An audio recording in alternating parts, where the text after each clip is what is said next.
माझ्या गणपती बाप्पांचा आदर्श घ्या, त्याचे कान फार मोठे आहेत, त्याचे फार कान मोठे आहेत. गणपती बाप्पा इतके कोण्यात देवाचे कान मोठे नाहीत, आणि गणपती बाप्पा इतके कोण्यात देवाचे डोळे बारीक नाहीत. गणेशाचे डोळे बारीक आहेत म्हणजे तो सूक्ष्म पाहतो, आणि त्याचे कान मोठे आहेत, ते हरामखोराचं सगळं ऐकतो. हा, त्याच्या मोठ्या कानात आपली चूक जाता कामा नये इतकं गोड वागा, आणि त्याच्या डोळ्यानं आपली चूक सापडू नये इतकं बिनचूक वागा. महाराज गणेश कोण आहे माहिती आहे? पंढरपुरातल्या मालकाने 7व्या अवतारात मर्यादा पुरुषोत्तम रामचंद्र म्हणून अवतार घेतला. या अवतारात रावणाला मारायचं ठरवलं, पण रावण मरत नव्हता. रावण अजिंक्य, अजिंक्य रावण अजिंक्य. महाराज मी एका कीर्तनात बोलून गेलो, रावणासारखा विद्वान जगात कोणी नाही. रविकुमार, रावणासारखा कपटी सुद्धा जगात कोणी नाही, रावणासारखा सावहागुंड जगात कोणी नाही. रावणाच्या श्रीमंती सुद्धा देहूतल्या मालकाने वाखविली. तुका म्हणे ज्याची संपदा एवढी, काय ताकद. हो, सप्तकोटी घरे शुद्ध कांचनाची, शुद्ध कांचनाची सप्तकोटी. मालकाने वर्णन करावं एवढा श्रीमंत रावण. महाराज पंढरपुरातले मालक मारण्यासाठी हातबल झाले. शेवटी एका देवतेची विनंती करावी लागली. त्या देवतेचं नाव होतं गणेश बाप्पा. अगोदर भगवान गणेशांच्या बाबांची स्थापना केली. त्या देवतेचं नाव आहे रामेश्वर. रामेश्वराची स्थापना केली. भगवान रामेश्वरांची, विश्वनाथाची, माझ्या शिवजींची स्थापना केली. या स्थापनेचे मंत्र म्हणण्यासाठी पुरोहित म्हणून रावण आमंत्रित केलता. हे कीर्तन आहे का युट्यूबवर सापडेल तुम्हाला. हे गरजा महाराष्ट्र चॅनल आहे अजयचं, त्याच्यावर तुम्हाला ऐकायला मिळतील कीर्तन. मला तर काही मोबाईल नसतो मोठा, आपल्या याच्यातच धकत. घ्यायला काय किती मोठा घेईल, पण म्हातारपणी कशाला गाऊन घालू आता. हो ना, आता 90 वर्ष लुगडं घातलं आणि म्हातारपणी कशाला गाऊन घालायचं. आता पैसे आहेत माझ्याकडे, पैशाची अडचण नाही, कॅमेरे चालू आहेत, खूप पैसे आहेत माझ्याकडे. एक जण म्हणला किती येतं, तू या पाया पडायची गरज नाही इतकी येते. म्हणजे अडचण नाही, बायको एकच आहे, मस्त पद्धतशीर एक मुलगा मुलगी, आई आहे, वडील 90ला गेले. धक्का तू संसार आपला, शेती चांगल्या प्रतीची, भरघोस उत्पन्न काढतो, त्याच्यामुळे काही अडचण नाही. घेईन मोबाईल, पण नको राहू द्या हेच आता. आणि आलीच वेळ प्रसंग पडलंच काम इंटरनेट तर घेऊ बी, त्याचा काय ताण आहे, त्याचा काय विषय नाही. सोन्याचा घेईल, काय ताण नाही, घेऊ वेळ प्रसंगी, पण सध्या तरी नको.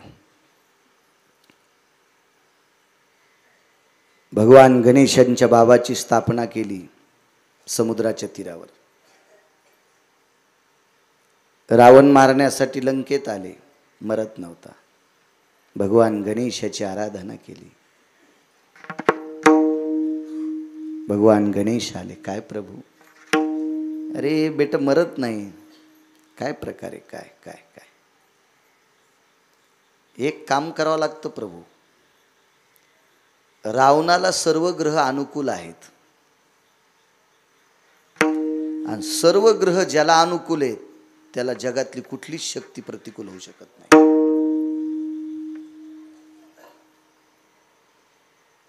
जुना काळ सांगतोय, जुना काळ. आताही ग्रह शांती करण्यासाठी लोक सांगतात ना, मंगळ शांती. हो, बृहस्पती म्हणजे गुरु शांती, नाना प्रकारच्या शांती असतात.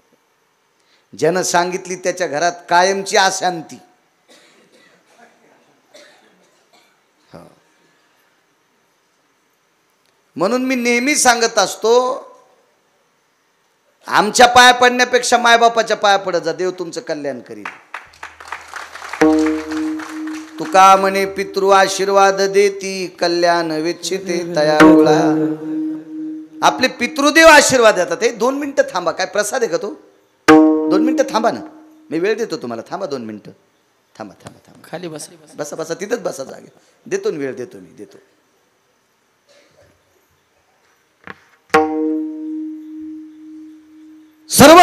रावणाला ग्रह अनुकूल आहेत का? रावण चुकतो तरी ग्रह कसे मदत करतात? ग्रह त्यानं पालथे टाकले होते. भगवान मर्यादा पुरुषोत्तम रामचंद्रांनी भगवान गणेशाला विचारलं, गणेशजी काय प्रकार आहेत? तुम्ही बुद्धिदाता आहात, तुम्ही विघ्नाचे हार आहात, आमच्यावर किती मोठं विघ्न आहे. माझी पत्नी हरण केली, तुमच्या आईला तुम्ही रावणाच्या तडाख्यातून सोडवलंय, काय तुमचा बुद्धिवाद आहे? महाराज गणेश मातृभक्त आहेत. तुम्हाला माहिती असावा, माझे भगवान शिवजी एवढे परोपकारी आहेत. एका जनार्दनी वैष्णव आणि शिरोमणी महादेव वारकरी संप्रदायाची स्थापना शिवजींनीच केली. अत्यंत दयाळू आहेत. महाराज रावणाला एके दिवशी आत्मलिंग देऊन टाकलं. काय पुरुषार्थ गणेशाचा! माझ्या भगवान गणेशानं ते आत्मलिंग सोडून घेतलं. लघुशंकेचा प्रकार आहे का चरित्रात? मग लक्षात येईल तुमच्या. ते आत्मलिंगही सोडून घेतलं. महाराज आईसाहेबाला सोडवलं एके दिवशी. काय पुरुषार्थ, किती मोठा पुरुषार्थ! भगवान मर्यादा पुरुषोत्तम रामचंद्राने विचारलं, आम्हालाही बुद्धी द्या ना, काय करावं? काही नाही प्रभू, एकच काम करावं लागतंय.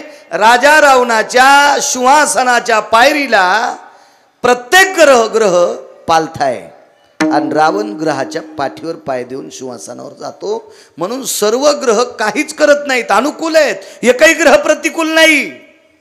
रावण तुम्हाला मरणं शक्य नाही. रावण मारणं जर तुम्हाला असेल तर ग्रह सोयीशे करा. भगवान मर्यादा पुरुषोत्तम रामचंद्रांनी सांगितलं, विघ्नहर गणेश बाप्पा, रावणाचे ते पायऱ्या सोयीशा करायची ताकद कोणात आहे? तितका आमच्याकडं पहार नाही, कुदळ नाही, टिकाव नाही, जेसीबीचं खोरं मोठं नाही, तुमच्या सोंडी इतकं काहीच मोठं नाही. भगवान गणेशाच्या सोंडीनं पायऱ्या सोयीशा केल्या. रावणाला सांगितलं, लंकेश, हे ग्रह पालथे नसते. पुरुषार्थी माणसानं पाठीत लाथ आणू नये. हिम्मत असेल तर छातीत बुकी हाणावा. फुगिला न रावण्या. कोणी फुगिला? भगवान गणेशानं. पुरुषार्थी माणसानं पाठीत वार करू नये, छातीत करावा. तुम्ही पुरुषार्थी आहात. सर्व देवता 33 कोटी देवता तुम्ही बंदिस्त टाकल्या आणि तुम्ही ग्रहाच्या पाठीवर पाय देतात. हिम्मतवान आहेत तुम्ही, छातीवर पाय द्या. रावण म्हणला, ते बी खरेचे गणेश बाबा, करा सोयीशे.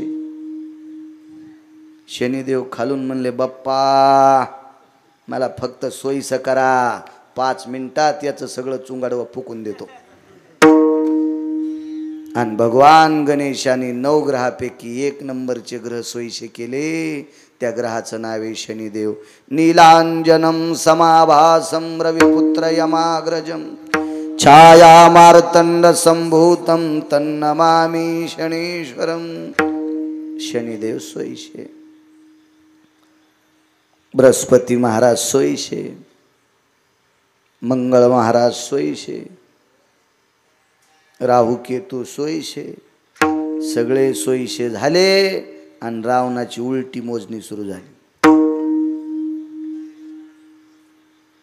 लक्षात घ्या, विश्वाच्या बापाला 6व्या क्रमांकाचा गुंड मारायचा होता. 6व्या क्रमांकाचा गुंड. त्या गुंडाला मारण्यासाठी देव यशस्वी झाले. याची एकमेव ताकद आहे भगवान गणेश. मंगलता पाहली.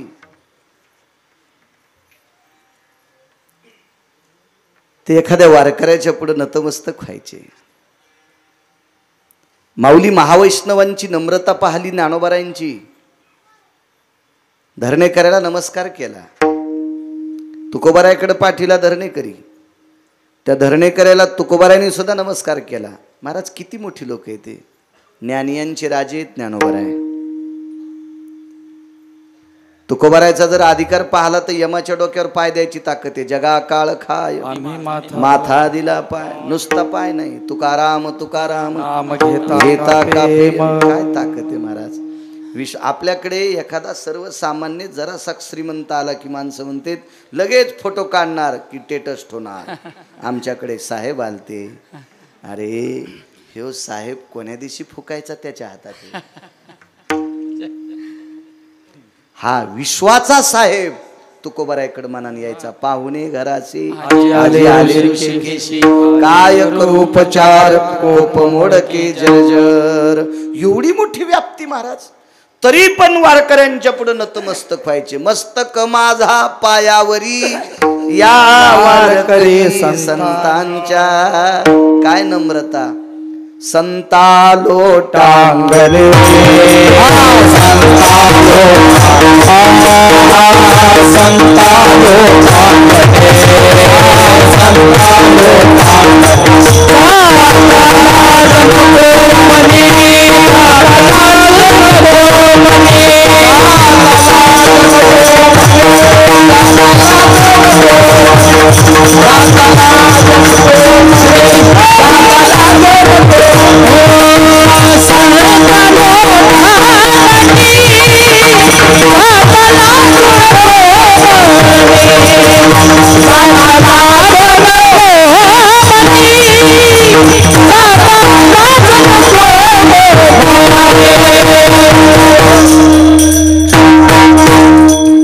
महाराज. संत जर पुढे असतील तर त्यांच्या पुढे लोटांगण घालत असताना मनास लाज नको. देवाला मागणी मागितली. मनसी काही मागा हे देगा पांडुरंगा.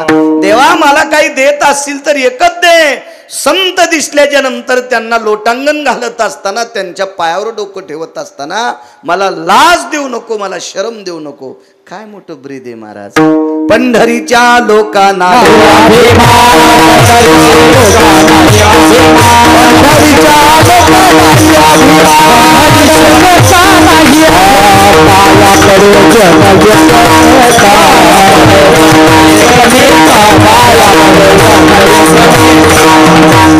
पंढरीच्या लोकांनाही अभिमान, पाया पडे जन एकमेका. हे आपल्या संप्रदायाचं सूत्र आहे. नम्रता, वैराग्य, तो त्याग.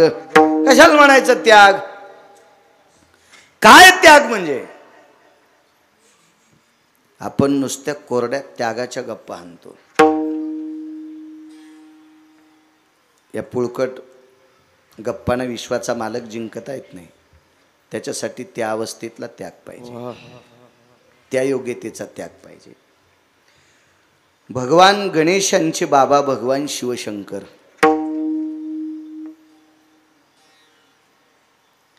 आणि भगवान गणेशांच्या बाबांचे एक भक्त होते. त्याग कशाला म्हणतात? भगवान गणेशांच्या बाबांच्या भक्ताच्या पत्नीचा त्याग आहे का? भगवान शिवजीचा उपासक आहे.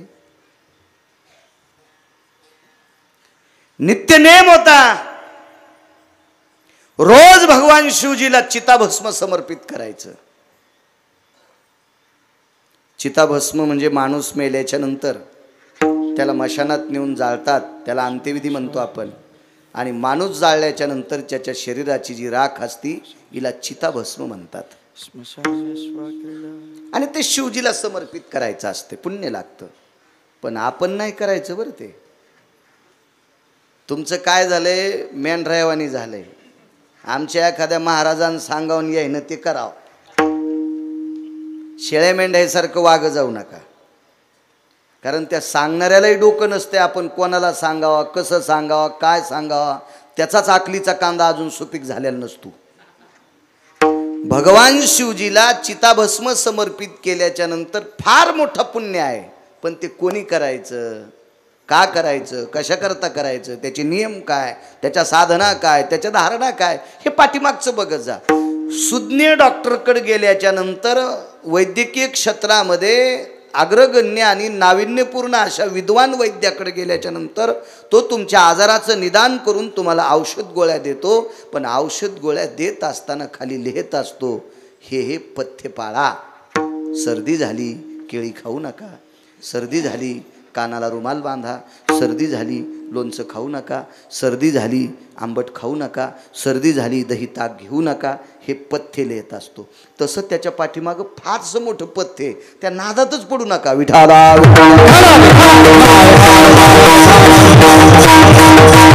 तुम्हाला शिवजीला चिता भस्म समर्पित करायचं असेल तर सर्वात मोठं मौल्यवान भस्म, की ज्या भस्माची किंमत किंवा त्या भस्माचं वजन की त्या भस्माचा अधिकार अजून कोणालाच मोजता आला नाही, ते इतकं पवित्र भस्म. गाईचं शेण पडत असताना जमिनीवर पडू द्यायचं नाही, ते हातावर झेलायचं आणि ते हातावर झेललेलं शेण एका पात्रात वाळवायचं आणि पात्रात वाळून पात्रातच वाळल्यावर पेटवायचं, त्याला जमिनीचा स्पर्श होऊ द्यायचा नाही. हे भस्म समर्पित करणं म्हणजे फार मोठं. हे सोपं आहे, साधं. लय अडचणीत हात घाली जाऊ नका, इचून निघत असते. पण तुम्हाला अडचणीत जाचा नाद ते तुम्हाला होत नाही, त्याचं फलही प्राप्त होत नाही आणि तोंड काळं झाल्याशिवाय राहत नाही.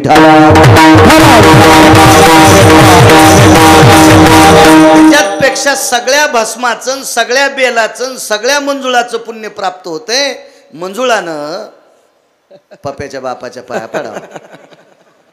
जी मंजुळा पप्याच्या बापाच्या पाया पडत नाही तिनं महादेवाला बेल व्हायला काय आणि भस्म व्हायला काय आणि पांडुरंगाला मंजुळा व्हायला काय, काही फायदा नाही. सगळ्यात मोठा फायदा आहे आपल्या मालकाचं दर्शन घेणं. याच्या इतकं पुण्य जगात कुठलं नाही, जगात कुठलं नाही. तुम्हाला सांगतो, श्रीराम गणेश मंडळ भक्त मंडळी, आई वडिलाचं दर्शन घेतलं की गणपती बाप्पा तुमचं काम करीन. आणि तुम्ही जर मायबापाच्या विरोधात असाल तर गणपती बाप्पा रावणासारखा तुमच्या छातीवर नाचन. विठाला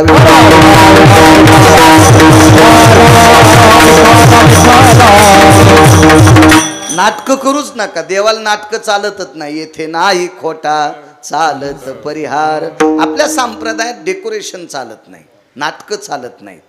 अगदी सोपा सोपा सरळ संप्रदाय आपला. चला, चिताभस्म समर्पित करायचा. एक दिवस कर्मणो गहनो गती. आदल्या दिवशी कोणी मेलच नाही, त्या अर्थी चितास भस्म सापडलंच नाही. स्नान केलं, तसाच आला मंदिरात. पूजा करत होता तो महात्मा आणि त्याचा नित्याचा ठरलेला नेम होता, लक्ष्मी भस्म घेऊन ये.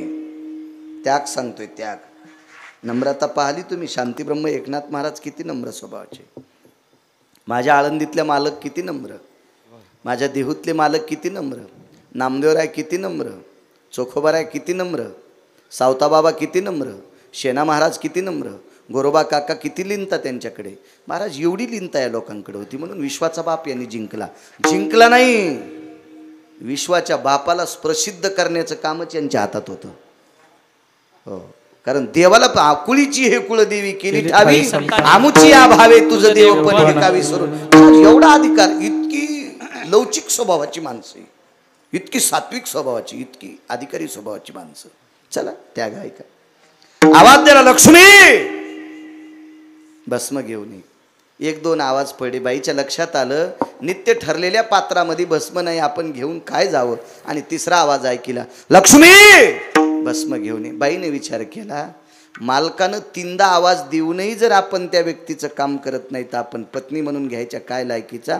योगाची क्रिया होती. तिनं अंगावर रॉकेल, पेट्रोल, डिझेल हे होतं की नव्हतं काय माहिती त्यावेळेला, पण असं काही घेतलं नाही, कापूर सुद्धा घेतला नाही. तिनं योगाच्या बळावर आपलं स्वतःचं शरीर जुहार केलं आणि स्वतःच्या शरीराची राख तयार केली. महात्मा आत्मा आला, मुठभर राख घेतली, भगवान शिवजीला समर्पित केली आणि शिवजी मूर्तिमंत प्रसन्न प्रगट झाले. विचारलं, वा, या गावामध्ये कालच्या दिवसभरात कोणीच मृत्यू पावला नाही, या प्रांतात कोणी मेला नाही, तरी तू मला चिताभस्म समर्पित केलास. काय काय तू भक्त आहेस, तुला काय देऊ. डोळे भरून आले आणि सांगितलं, शिवजी, ज्या पत्नीमुळे मला हा नियम चालवत ठेवला ती पत्नी मला पुन्हा पाहिजे. शिवजीला काय कळत नाही महाराज. सुरतीने विचारलं, का रे पत्नी नियम तुझा कसा चालू ठेईल. मी 3 आवाज दिले पण आपल्या मालकाची आज्ञा मोडल्याचं आपल्याला पाप लागतंय. मी पातिव्रता धर्म कसा निभू शकते. म्हणून योगाच्या बळावर स्वतःच्या शरीराचं जोहार केलं. महाराज, काही काही साधनेनं अग्नी प्रगट करता येतोय. मागे मी एक वाचविल तर हिमालयातल्या साधूनं, त्यानं 36 वर्ष तपश्चर्या केल्याच्या नंतर तोंडातून इस्तू येत होता. 36 वर्ष. तर ते एका मोठ्या साधूला भेटला, म्हणे माझ्या तोंडातून जाळ निघतो. किती वर्ष साधना केलीस. म्हणजे 36 वर्ष. मी काळी वहडी की जाळ तयार होतो म्हणले. मग 36 वर्ष काय, पण त्याला योगाची साधना. कारण केल्याबरोबर तोंडातून जाळ, एक योग आहे तो योग. आणि शरीरामध्ये अग्नी आहे ना, अग्नीचे प्रकार बरेच सांगितले. जठराग्नी नावाचा अग्नी शरीरात आहे. जर तुम्हाला शरीरातला अग्नी पाहायचा असेल तर पाणी तापवल्यावरून काय येत आता, वाफा. पातेल्यातला चहा उकळल्यावर कशा उकळतो, वाफावर. वाफा यायल्यात. आंघोळीचं पाणी तापलं का नाही कशावर कळतंय? वाफावर. हिवाळ्याच्या दिवसामध्ये सकाळी सकाळी एक माणूस दुसऱ्या माणसाला बोलत असताना त्याच्या तोंडातून वाफा येतात, त्या अर्थी पोटात अग्नी आहे. आपण खाल्लेलं पचवतो त्या अर्थी अग्नी, जठर अग्नी. पाण्याला जाळतो, वडवानळ अग्नी. आपण रोज स्वयंपाक शिजवतो त्याला वैशानर नावाचा अग्नी म्हणतात. आणि माणसाला पेटवतात त्याला भडाग्नी नावाचा अग्नी म्हणतात. असे अग्नीचे बऱ्यापैकी प्रकार सांगितले. तसं माणसाच्या पोटात अग्नी, आ केल्याच्या नंतर तोंडातून अग्नी. तसं योगाच्या बळानं तिचं शरीर तिनं जोहार केलं आणि पेटून घेतलं. महाराज काय मोठी भूमिका आहे. कल्पना करा, आपल्या पतीचा नियम मोडू नये याच्याकरता स्वतःच्या शरीराचा नाश करणं ही साधी त्यागाची भूमिका आहे. आणि म्हणून मालक म्हणतात, भक्ती ते नमन वैराग्य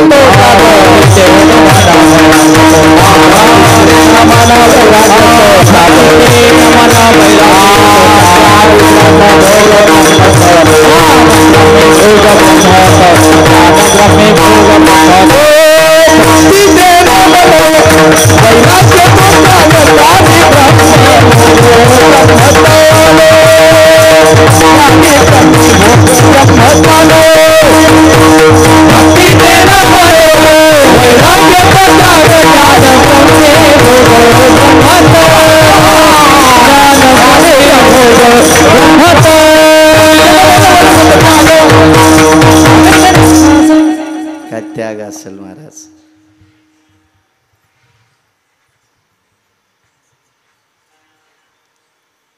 एका वारकऱ्याचं लग्न झालं. इच्छा नव्हती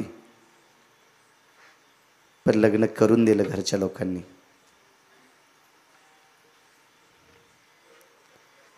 सात्विक सदाचारी पुण्यशील वारकरी.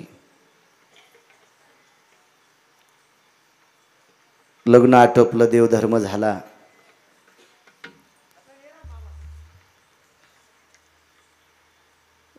आणि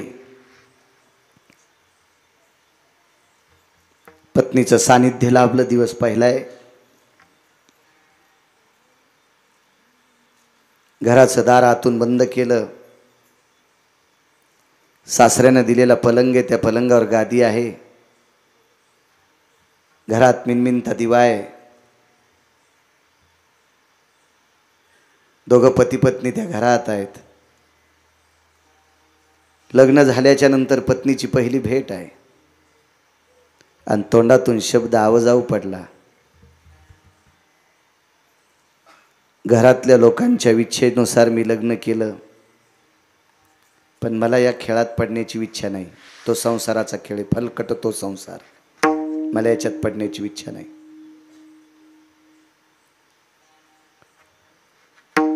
त्या पवित्र स्त्रीच्या तोंडातून एक वाक्य पडलं, मी माझं गोत्र सोडून तुमच्या गोत्रात विलीन झाले. मुलगी बापाकडचं गोत्र सोडून पतीकडच्या गोत्रात विलीन होत असते. आपल्याकडे मंगळसूत्राच्या बाजूला जे दोन मणी असतात का, सोन्याचे मणी ओविले भुजगुनी, गोऱ्या शशे कानना, गोऱ्या शशी कानना, सोन्याचे मणी ओविले भुजगुनी. शास्त्रशुद्ध मंगलाष्टक. एक बापाकडचं गोत्र आणि एक वडिलांकडचं गोत्र, आपलं नवऱ्याकडचं गोत्र मध्ये मंगळसूत्र असते. मी ती गोत्र वर्ज करून तुमच्या गोत्रात विलीन झाले. आता जर तुम्ही माझं पालन नाही केलं तर पुरुषाच्या पुरुषार्थातून तुम्ही बाजूला सरकता. आरोतुर शब्द नाही वापरला. ऐका, जोपर्यंत या शरीरात प्राण आहे तोपर्यंत तुमचा आदर करील, तुमचं पालन पोषण करीन, तुमचं भरण पोषण करीन. तुम्हाला तुमच्या माहेरी पाठविणार नाही. तुमच्या आईबाबाचं जितकं प्रेम होतं तितकंच प्रेम मी तुमच्यावर करेल. थांबा माझ्याकडे. पण एक लक्षात ठेवा, माझ्याकडं थांबत असताना माझी पत्नी म्हणून थांबू नका. आणि मीही तुम्हाला सांभाळत असताना पत्नी म्हणून नाही सांभाळणार. तुम्ही मला पती आजपासून म्हणायचं नाही. ठीक आहे, काय हरकत आहे. महाराज, सर्वत्र लोकांना माहिती नवरदेव नवरी आहेत. बघता बघता 12-13 वर्ष निघून गेली. वैराग्य तो त्याग. आपण त्यागाच्या नुसते प्रमाण म्हणतो. आम्ही या भूमिकेत पडत नाहीत. ही योग्यता नाही आमच्याकडं, ही लायकी नाही, हा अधिकार नाही. सांगू शकतो गोड, तितका अधिकार नाही. त्याग फक्त या त्याच लोकांचा आहे. हो, आम्ही त्यांच्या जीवावर ज्या गावात गेलो तिथं भाकरी खातो. ती लोक किती त्यागी असतील कल्पना करा. 14 वर्षाच्या नंतर माझ्या माईंनो त्या पवित्र स्त्रीचे वडील वारले. निरोप आला. दारात बैलगाडी आहे, बैलाच्या गळ्यामध्ये घाटाघुंगरं नाहीत, बैलाला झूल नाही, बैलगाडीत अंथरण नाही. तरुणांना लक्षात नसेल पण जुन्या लोकांना विचारा. पूर्वीच्या काळात फोनची सुविधा नव्हती, म्हणून माणूस मृत्यू पावल्याच्या नंतर निरोप बैलगाडी किंवा घोड्यावर याच्यावर निरोप जायचा. आणि जी बैलगाडी आणायला गेली त्या बैलगाडीत रविदास महाराज अंथरून नसलं की पुढच्या माणसानं समजून घ्यायचं निरोप दुःखाचा आहे. अंथरून टाकत नव्हते बैलगाडीत, दुःखाचा निरोप असेल. गाडीत बसल्याबरोबर हंबरडा फोडला.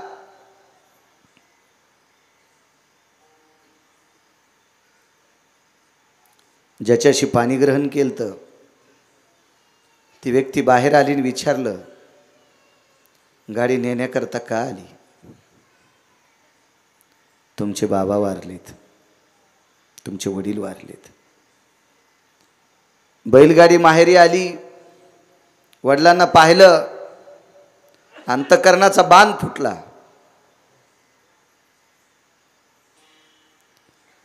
वडिलांचं प्रेत अंत्यविधी करता मशानात नेलं.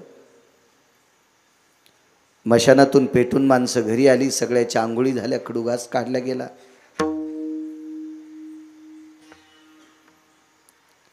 आईचं दर्शन घेतलं. माय, येते मी. माईनं सांगितलं, बाई चाललीस? तुझ्या बाबाचा उद्या राखेचा कार्यक्रम आहे. त्याग सांगतोय, त्याग कशाला त्याग म्हणायचा? उद्या बाबाचा तुझ्या राखेचा कार्यक्रम आहे. माय, माझं लेकरू उपवाशी आहे.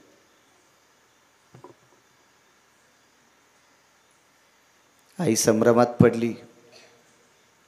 आईनं सांगितलं, बाई गेली 14 वर्ष झालं तुला मुलगा मुलगी झाली नाही.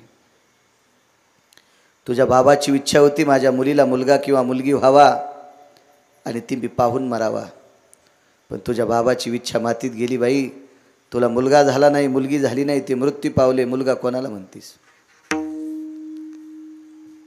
मुलीनं आईला सांगितलं, आई तुम्ही ज्याला मुलगी आणि मुलगा म्हणतात ते तुम्हाला स्वप्नात पण पाहायला भेटणार नाही, आणि मी ज्याला मुलगा म्हणते तुम्ही त्याला मुलगा म्हणणार नाहीत. येते मी, येते मी. निघून गेली. जी बैलगाडी न्यायला आलती त्या बापाच्या गड्याला, त्या सेवकाला सांगितलं, दादा मला माझ्या सासरी नेऊन सोडा. म्हणण्यापेक्षा माझ्या मुलाकडे जिथून आणलं तिथं सोडा.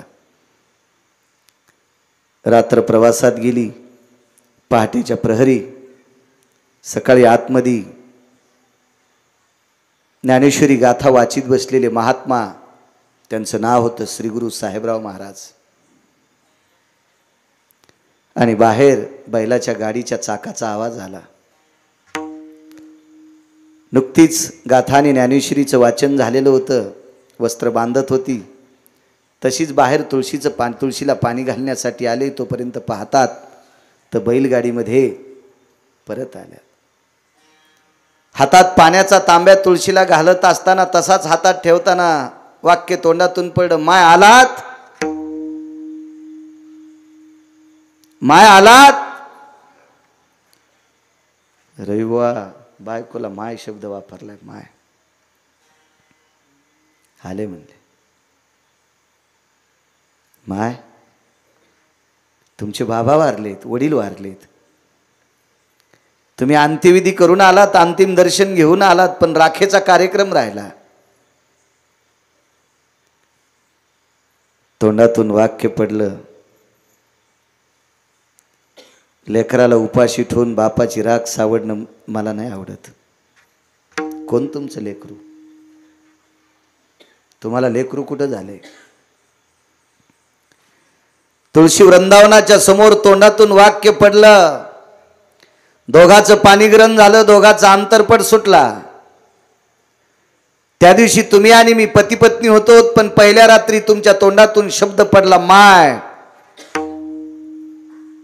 जोपर्यंत या शरीरात प्राण आहे तोपर्यंत आई लेकरावर जितकं प्रेम करते तितकं तुमच्यावर प्रेम करू, पण वासनिक नाही, पती म्हणून नाही, पत्नी म्हणून नाही.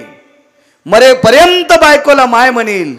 मग जो नवरा आपल्या पत्नीला माय म्हणतो तर त्या पत्नीनं तरी त्या नवऱ्याला मुलगाच म्हणावा ना.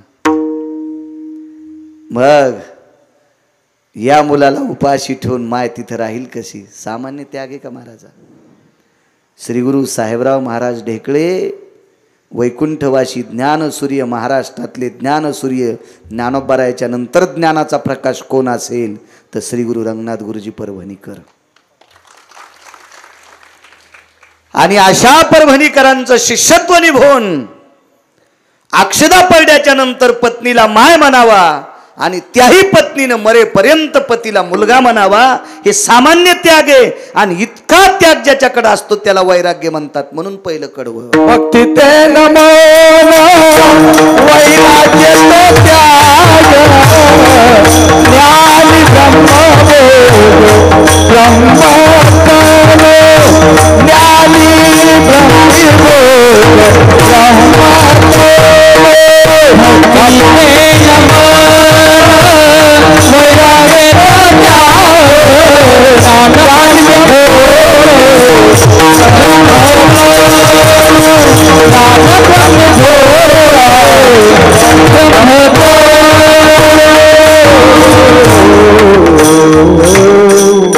नाही करू शकत आपण त्याग सज्जनांनो. ही ताकद नाही आपल्याकडे.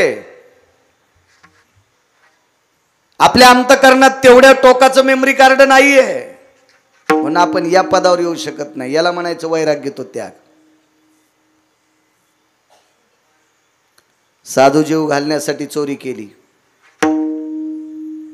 घरात पसाभर पीठ नाही, तांदूळ नाही, चटणी नाही, तेल नाही, काहीच नाही घरात. आणि घरी आलेले वारकरी उपाशी जाऊ नये हा भाव. चिमुकल्या मुलानं सांगितलं, बाबा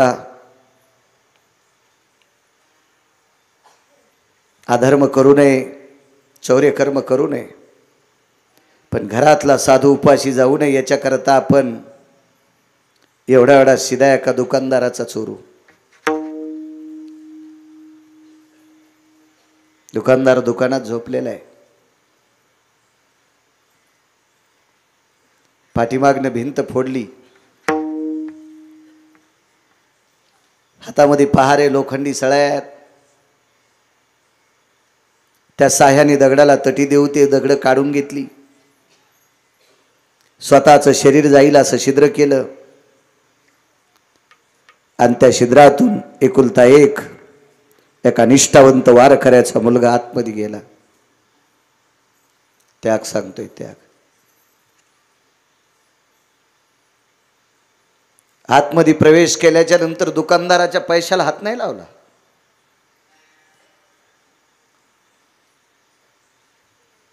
श्रीमंत दुकानदार त्याच्या उशाला दागिन्याची पोटली ठेवली होती, त्याला हात नाही लावला. त्या दुकानामध्ये पिठाचं पोतडं होतं, त्याच्यातलं 3 वंजळी पीठ घेतलं, पसाक्षी तांदूळ घेतली,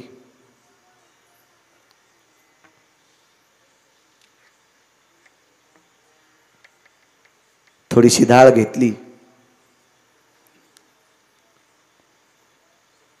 आणि लक्षात घेतलं आपल्याकडचे वारकरी डाळ भात खाऊन जातील, डाळ चपाती खाऊन जातील. उपरण्यामध्ये ते गाठोडं बांधलं रविबुवा आणि त्या छिद्रातून दुकानातून गाठोडं बाहेर टाकलं. वारकऱ्याला गाठोडं खांद्यावर टाकलं आणि बाहेरनं आवाज दिला, ये बाळा बाहेर ये, ये बाहेर ये. आणि त्या बिळातनं बाहेर यायला प्रवेश केला त्या छिद्रातनं. पण अचानक पाय एका डब्याला लागला आणि डब्बा खडकन वाजला. डब्बा वाजल्याबरोबर आतला मालक दुकानदार जागा झाला. पाहतो कंदिलाच्या प्रकाशात आपलं दुकान चोरांनी पाठीमागून फोडले. पाय धरली. कशाच्या तरी साह्याने ती पाय अशी पक्की बांधली आणि दुकानातल्या एका खांबाला पाय बांधून टाकली. काय प्रयत्न केल्यावर बाहेर पडता येईल. बाहेरच्या वारकऱ्याचं म्हणणं होतं, बाळा चल बाहेर ये. फक्त भिंतीच्या बाहेर दुकानाच्या बाहेर एवढंच डोकं बाहेर आलतं, सगळं आतमध्ये होतं. ये ना बाळा बाहेर. डोळ्याला पाण्याचा थेंब नाही, दुःख तिळा इतकं नाही. धैर्याचा शब्द तोंडातून पडला, बाबा तुम्हाला एक करावं लागतंय, माझं डोकं कापून घ्यावं लागतंय. मुलगा बापाला म्हणायलाय, माझं डोकं कापावं लागतंय. बाबा का रे? बाबा मी बाहेर वारकऱ्यापुरता शिदा टाकलाय. हा शिदा नेऊन आई स्वयंपाक करीन, वारकरी जेवून जातील. पण सकाळी दुकानदार मला बाहेर काढील, चौकामध्ये सभा भरेल, चावडीवर लोक येतील, पंचायत भरेल. त्या पंचायतीमध्ये कळेल ह्या अमक्या अमक्या वारकऱ्याचा मुलगा आहे. चंद्र सूर्य तोपर्यंत आपलं नाव जाईल, अमक्या अमक्या वारकऱ्याचा मुलगा चोर आहे. बाबा तुम्ही आतापर्यंत भजन केलं ते सगळं मातीत जाईल. त्याच्यामुळे एक करतोय, एक करा. वारकऱ्यावर श्रद्धा आहे. वारकरी उपवासी जाऊ नये असं तुम्हाला वाटत असेल आणि तुमचं नावही जाऊ नये असं वाटत असेल तर माझं इतकं डोकं कापून न्या. दुकानदारानं पूर्ण भारतभर जरी हे शरीर दाखिलं तर तुमच्या मुलाचं असं ग्रहित होणार नाही. गुडघे टेकले खाली. बापाच्या सुद्धा डोळ्यात पाणी नव्हतं, पाणी होतं अंतःकरणात. आणि तोंडातून एक शब्द पडला, बाळा अरे तुम्हाला तुझं डोकं कापायला सांगतोस, तुला लक्षात कधी 1-2 मिनिटाकरता विचार करतो का मला मुलगा समज आणि तू बाप होय. तू 5 मिनिटाकरता बाप होशील का रे? 5 मिनिटाचं पुरता जर बाप झाला असतं तुला मुलाचं डोकं कापता येईल का? बाबा ही माया बाजूला सारणं यालाच त्याग म्हणतात. आणि हा त्याग ज्याच्याकडे त्याला संत म्हणतात.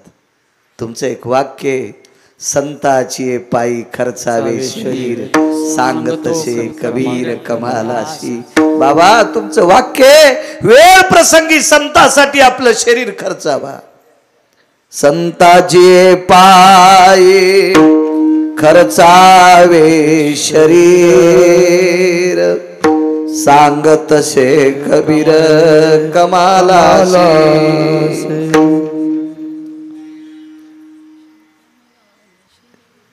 आणि मग सांगितलं, बाबा तुम्हाला संतांविषयी प्रेम नसेल, स्वतःच्या संसाराविषयी प्रेम असेल तर जा वापस. कबीराच्या लक्षात आलं, आपण संसारावर जर प्रेम केलं तरी आपली प्रतिष्ठा चालली, आणि संताविषयी जर प्रेम केलं तर प्रतिष्ठा जाग्यावर राहती. डोळे झाकून डोकं कापलं. एकुलत्या एक पोराचं डोकं कापलं. मुठभर पीठ आणि तांदूळ ती डाळ घरी नेली. आईनं स्वयंपाक केला. स्वयंपाकामध्ये वारकरी बसले, एका बाजूला कबीर बसले. महाराज पोराचं डोकं कापलेला बाप पंक्तीला जेवायला बसलाय. वारकऱ्यानं सांगितलं यजमान सोबत असावा. आणि मग पत्नीनं आवाज दिला, अहो ऐकिलत का? आपला कमाल कुठे, त्यानं वाढायला मदत केली असती. महाराज संसारामध्ये चालढकल करणारी लोक नव्हती, स्पष्टोक्ती होती यांच्या जीवनात. दोनदा ती म्हणाली, पत्नी म्हणाली, अहो आपला कमाल कुठे? अगं कमालामुळे वारकरी जेवून जातात. ज्या कमालाच्या कामगिरीमुळे वारकरी जेवतात, त्या खुंटीला लटकवलेल्या गाठोड्यामध्ये कमालाचं शिर अडकून ठेवलंय.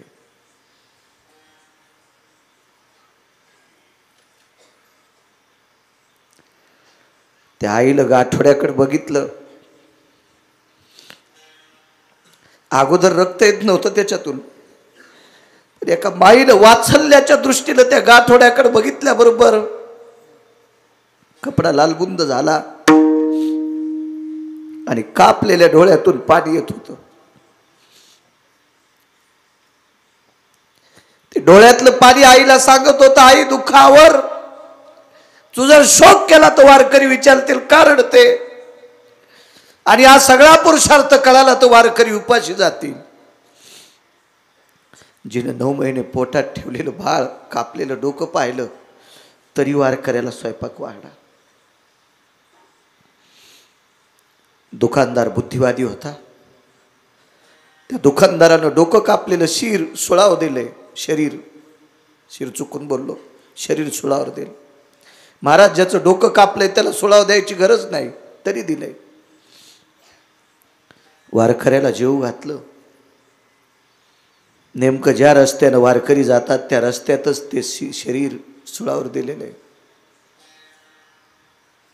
कोणाचं लेकरू असेल, कोणाचं लेकरू असेल, कोणाचं लेकरू असेल. त्या रस्त्याने वारकरी जात असताना ज्याचं डोकं कापलंय रविवार त्याचे हात वरी हृदयाला जातात आणि मेलेलं शरीर वारकऱ्याला नमस्कार करते. वारकऱ्याच्या पुढे रस्ता दाखविण्यासाठी कबीर होते. त्या वारकऱ्याने कबीराचा खांदा दाबला. कबीर, मेलेल्या मुलाचं प्रेत आबाला नमस्कार करते, त्या अर्थी मुलगा कोणाचा आहे? कबीराने सांगितलं, चला वारकरी महाराज चला. मागचा वारकऱ्याच्या रूपात पंढरपुरातला मालक होता, अयोध्येचा राम होता, मर्यादा पुरुषोत्तम रामचंद्र होते, पंढरीतले मालक होते, भगवान विष्णू परमात्मा होते. खांदा दाबला. कबीर, सांगा कोण? चला बाहेर सांगतो. गावाच्या बाहेर गेल्यावर सांगितलं, तो माझा मुलगा आहे, चोरी पकडल्या गेली, प्रतिष्ठा जाऊ नये याच्याकरता मुलाचं डोकं कापलं आणि तुम्हाला स्वयंपाक करून जेव घातलाय. आता वाटे लावणार आणि आम्ही अंत्यविधी नुसत्या डोक्याचा करणार, नुसत्या डोक्याचा करणार. वापस आले. कबीराचा मुलगा जिवंत केला. हा भाग सोडून द्या.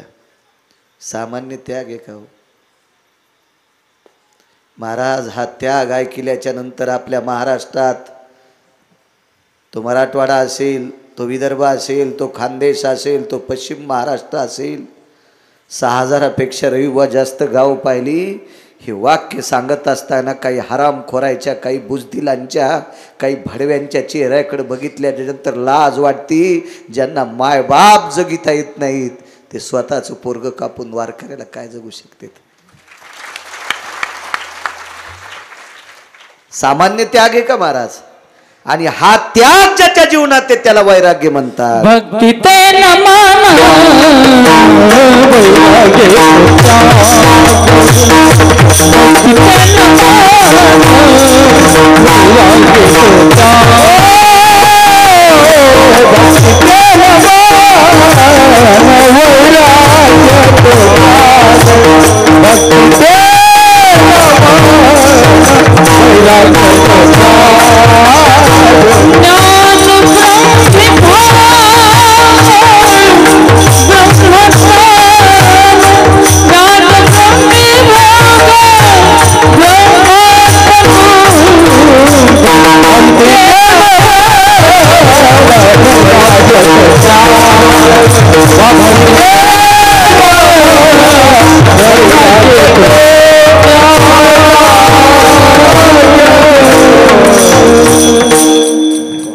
काय त्याग असेल महाराज लोकांचा, याला म्हणायचं वैराग्य. आपली वैराग्य सगळी नाटकी आहेत,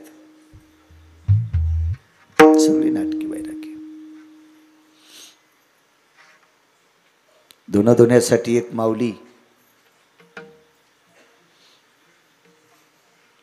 चंद्रभागेच्या वाळवंटात उतरल्या.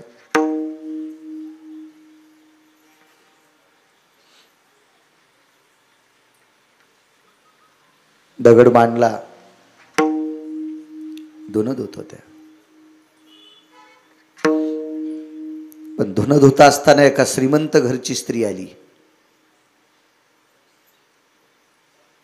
तिने विनंती केली, आओ मला धुणं धुऊ द्या त्या दगडावर. गळ्यात डागडागिने होते, अलंकार होते. आपली फाटकी तुटकी कापडं उचलली आणि त्या श्रीमंत स्त्रीला धुणं धुऊ दिलं. ती परिसा भागवताची बायको होती. आणि परिसा भागवत हा जगदंबेचा उपासक होता.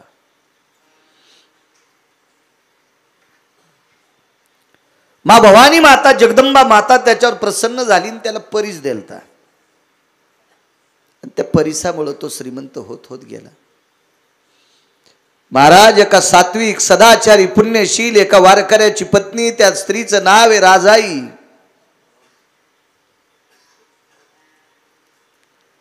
जगाचा राजा जिच्या नवऱ्याने प्रसन्न करावा अशा पवित्र वारकऱ्याची पत्नी राजाई. जगाचा राजा, कारण विश्वातला एक नंबरचा पाटील प्रसन्न केला. विठू पाटील त्याचे नाव, आणि त्या विठू पाटलाला प्रसन्न करण्याची ताकद नामदेवरायामध्ये. आणि त्या नामदेवरायाची पत्नी राजाई, नाव आहे राजाई. एका श्रीमंत सरदाराची कन्या राजाई. महाराज परिसा भागवताला आणि परिसा भागवताच्या पत्नीला भांडे घासायची पण लायकी नव्हती राजाबाईच्या वडिलाकडं. एवढ्या श्रीमंताची पोरगी, पण परिस्थिती नाजूक. नामदेवरायाच्या संसारामध्ये 3-3, 4-4 दिवस उपाशी काढले. पिठाचं पाणी पिऊन काढले. वाटीभर पीठ असायचं. त्या पिठामध्ये आपल्याकडे पाण्याचा माठ डेरा म्हणता ना तुम्ही, पूर्वीच्या काळातला गुरुजी, तेवढा डेरा चुलीवर टाकायचा आणि पाण्यानं पूर्ण भरायचा. आणि रविवार भरलेल्या डेऱ्यात फक्त वाटीभर पीठ टाकायचं. चुन्याच्या डब्बीच वरचं जे थर असतो का, त्याला आपण निवळी म्हणतो, चुन्याची निवळी, नुसतं पांढरं पाणी. तर एक डेराभर माठभर 15 ते 16 लिटर पाणी नुसतं पांढरं व्हायचं. आणि त्या पांढऱ्या पाण्यामध्ये मुठभर मीठ टाकायचं, चिमूटभर.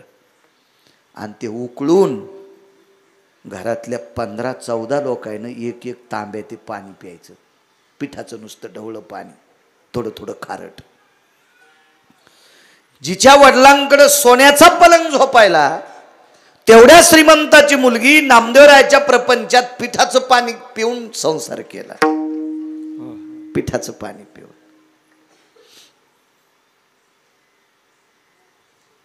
पण एके दिवशी परिसा भागवताच्या पत्नीला दया आली.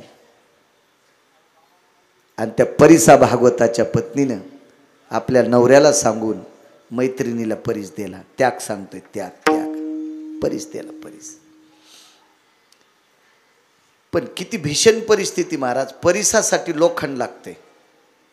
खापरा परीस काय करी. परीस सापडल्याच्या नंतर, लोखंडाला लावल्याच्या नंतर त्या लोखंडाचं सोनं करण्याची ताकद परिसात आहे. परीस बाकी कशाचं सोनं करीत नाही, तो फक्त लोखंडाचं करतोय. त्याला धातू पाहिजे. पण नामदेवरायाच्या घरी नामदेवरायाच्या पत्नीच्या मैत्रिणीनं, राजाबाईच्या मैत्रिणीनं परीस दिला. पण नामदेवरायाकडे खिळा पण नव्हता. एका कीर्तनात बोलून गेलो, आज वेगळं सांगतोय. महाराज उदात्त अंतकरणाने परिसा भागवताच्या पत्नीनं दिलेला परीस संत शिरोमणी नामदेवरायाच्या पत्नीनं हातात घेतला आणि मालकीपर्यंत वाट पाहिली. जागून राहिल्या. संध्याकाळी नामदेवराय आले आणि सांगितलं, धनी. नवऱ्याला धनी म्हणणार बाई एक इथे कधी नाही. तुमच्या जिबील वेल्डिंग झाली, कशा म्हणताल तुम्ही? मन जाऊ नका. तुम्हाला एकूण एकीची शपथ आहे, मन जाऊ नका. उपास भलते धरी जा, मरून जाता नाही उपास धरू धरू.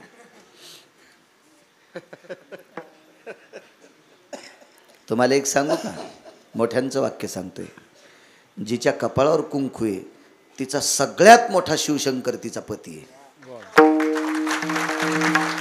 जिच्या कपाळावर कुंकू आहे तिचा सगळ्यात मोठा पांडुरंग तिचाच नवरा आहे. आणि जी नवऱ्याला शंकर आणि नवऱ्याला पांडुरंग म्हणती का, हिची पावर किती मोठी आहे. गिरगावच्या बाळ्याचं ऐकायचं नाही. तिची देवा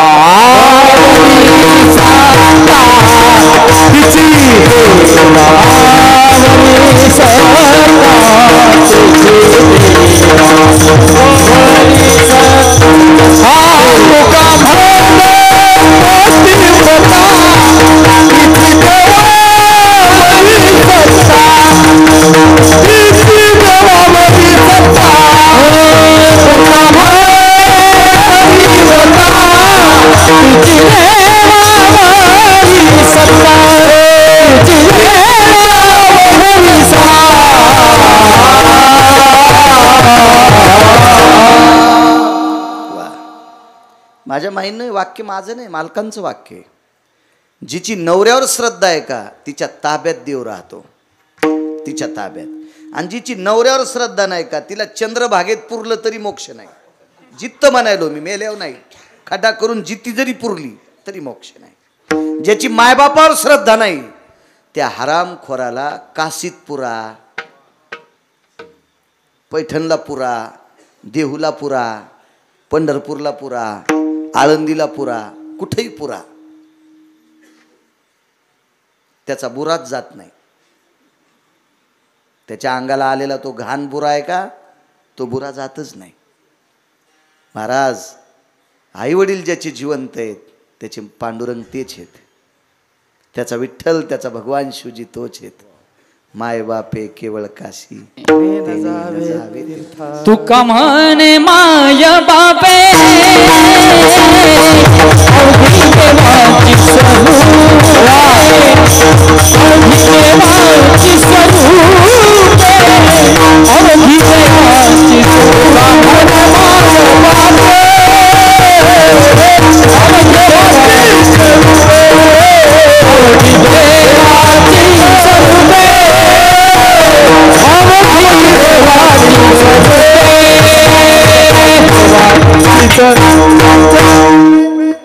सगळा सोपा परमार्थ आहे राजू. तुम्ही कोण्या हरामखोराचं ऐकून चुकीच्या अडचणीत हात घालू नका. मरताल एखाद्याशी मरताल, सोपा परमार्थ आहे.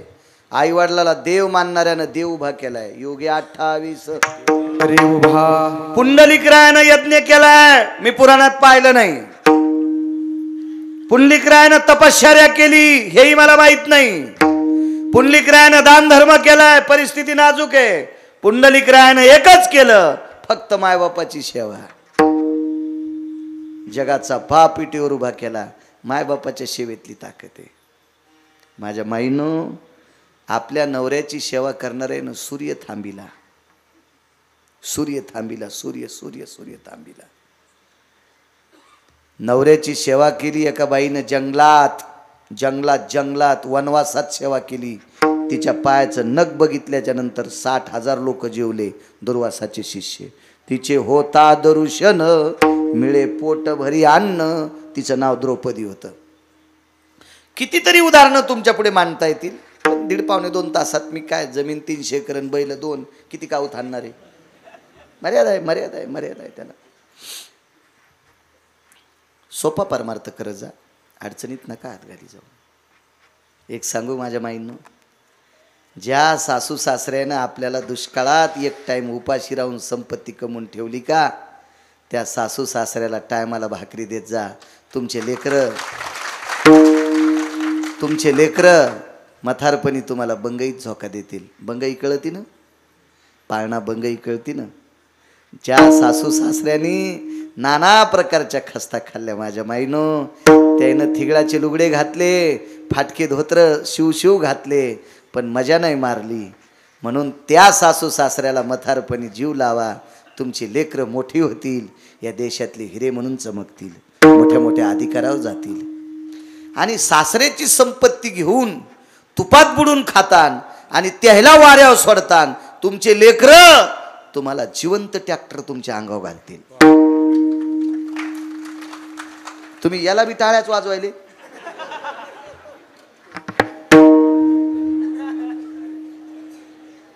हे असे भांबावलेली माणसं आहेत नाही. भावनेची आरी गेली की कशाला टाळ्या कशाला टाळ्या. वा वा वा, चांगलं वाटलं म्हणून वाजवायला. असं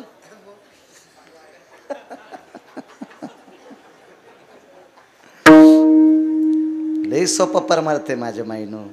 हे बा, कीर्तन ऐकायची गरज नाही, भागवत ऐकायची गरज नाही, रामायण ऐकायची गरज नाही, ना शिवपुराण ऐकायची गरज नाही. आपल्या घरातल्या लोकांना देव माना,